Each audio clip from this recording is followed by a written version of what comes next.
La Gazette du Togo, une vision sur l'actualité togolaise et sur le monde. Nous avons souhaité vous rencontrer aujourd'hui parce que pour nous, il était important qu'on puisse marquer clairement dans votre esprit et dans l'esprit de chaque citoyen togolais un certain nombre de faits, de vérité. La première chose, c'est que nous affirmons et nous réaffirmons la nécessité pour le président Faure Sozimna Gnassingbé de démissionner. Il doit démissionner. Il doit démissionner pour des raisons claires et objectives. La première raison, c'est qu'il n'a pas de légitimité. La deuxième raison, c'est parce qu'il y a un échec de sa gouvernance. Que vous voyez sa gouvernance au plan politique, je pense qu'on a donné suffisamment d'exemples où on peut se permettre d'arrêter des journalistes, de récupérer leur matériel, les obliger à effacer les images, attraper un jeune médecin, le bastonner, pour reprendre ses propres termes, sauvagement, et puis tranquillement aller chez soi, parce que c'est une république bananière. Il a échoué au plan économique, parce que dans notre pays, malheureusement, nous n'avons jamais été en mesure de puiser les ressources du pays et de les utiliser à bon escient, de les utiliser afin d'aider le Togo à se développer. Quand on compare deux pays similaires, le Togo et le Bénin, du président Talon, on peut clairement dire que la gouvernance de Faure Sozimna Gnassingbé a échoué au plan économique. Donc, M. Talon fait quand même des efforts pour relever le niveau économique de son pays. Et enfin, je pense qu'il a échoué au plan social quand il s'entoure de 87 félons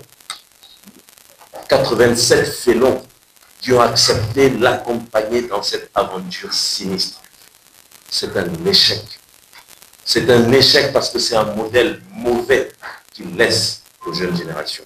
Pour toutes ces raisons, Monsieur le Président Faure Sozimna Gnassingbé, vous devez rendre le tapis. La deuxième chose pour laquelle nous avons souhaité que vous soyez là, c'est parce que nous voulons dire clairement que aujourd'hui nous lançons un appel. À titre personnel, je l'ai déjà dit, je l'ai répété. Arrêtons les invectives. Ça ne nous apporte rien. Ça ne sert pas la lutte. Ça dessert la lutte. Il y a des propos, des affirmations gratuites venant de personnes qui sont supposées être des alliés et qui ne servent à rien. Nous l'avons redit dans le message d'aujourd'hui. Si nous voulons, quelqu'un a posé la question, quels sont les leviers dont nous disposons? Si nous voulons y arriver, il faut une vraie convergence. Mais cette convergence, elle ne doit pas être une convergence de façade. Il faut la construire sur des valeurs. Et ce n'est pas pour rien que nous avons mis en avant la vérité. Ce n'est pas pour rien que nous avons mis en avant la solidarité et la confiance. Et j'ajouterai peut-être le respect. Il faut une convergence de toutes les générations. Nous avons applaudi l'action des jeunes influenceurs. Nous avons applaudi le courage de Amron. Nous avons applaudi l'engagement d'Affectio. Parce qu'ils sont à l'image de la jeunesse du Togo. Ce sont aujourd'hui des modèles et grâce à eux, le mur de la peur est en train de se fissurer.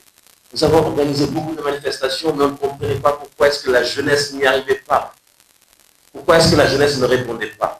Aujourd'hui, on a le sentiment que grâce à eux, enfin, cette jeunesse se réveille. Mais seuls, nous ne pourrons pas le faire. Seuls, nous ne pourrons pas le faire. C'est la main tendue.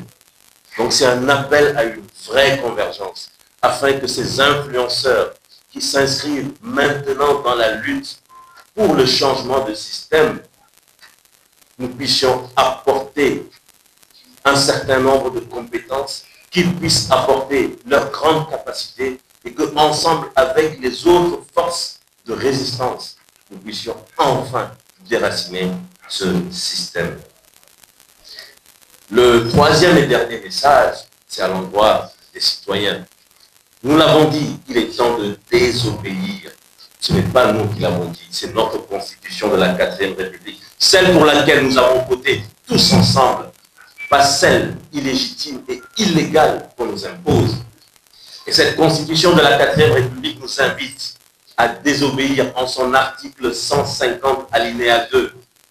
Nous devons désobéir. Et nous avons dit à partir du 23 juin. J'ai été surpris que personne ne me pose la question. Pourquoi pas aujourd'hui, pourquoi pas demain? Et pourquoi la date du 23 juin? Je vais quand même me permettre de répondre à quelqu'un, apparemment vous voulez poser la question, donc j'anticipe la question, et je dis que c'est pour un certain nombre de raisons. Nous sommes des gens responsables. Nous savons que nous avons des enfants qui sont en train de finir leur année scolaire, et que le baccalauréat commence, je crois, le 17. Nous avons dit, nous n'allons pas perturber le baccalauréat. Les enfants ont trimé, ont fait des sacrifices pour que les enfants puissent aller à l'école. Ce n'est pas le moment de perturber les enfants.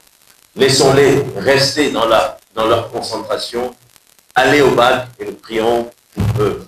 Mais après cela, quels sont les leviers à notre disposition? Et je vais répondre. Pour nous, nous sommes en train de construire quelque chose. Lentement, mais sûrement. Chaque couche sociale doit se sentir concernée. La désobéissance doit émaner de chaque citoyen, de chaque couche sociale. Et je donne un exemple. Déjà, nous avons des corporations qui viennent vers nous. Je suis médecin, je peux vous dire ce que nous sommes en train de discuter au sein de la corporation médicale.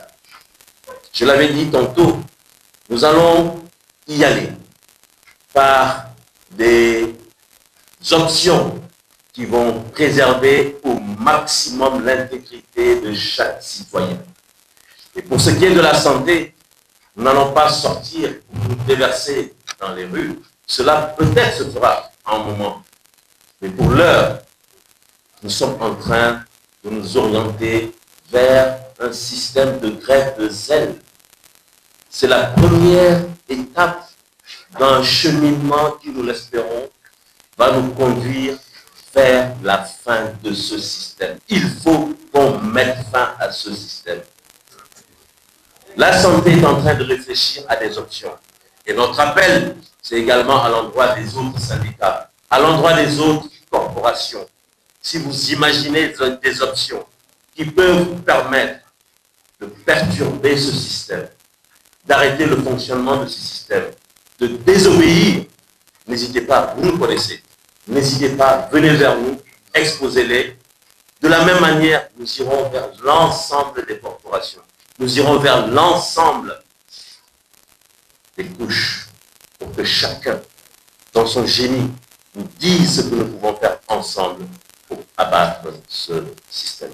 Voilà donc, je vais m'arrêter là parce que je n'ai pas là pour également dévoiler tout ce que nous avons en tête. Mais les choses ont commencé, les leviers sont... J'ai dévoilé, mais il faut qu'ils comprennent que nous sommes en train de travailler.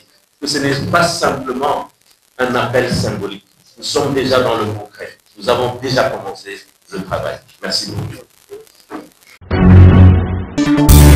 La Gazette du Togo, une vision sur l'actualité togolaise et sur le monde.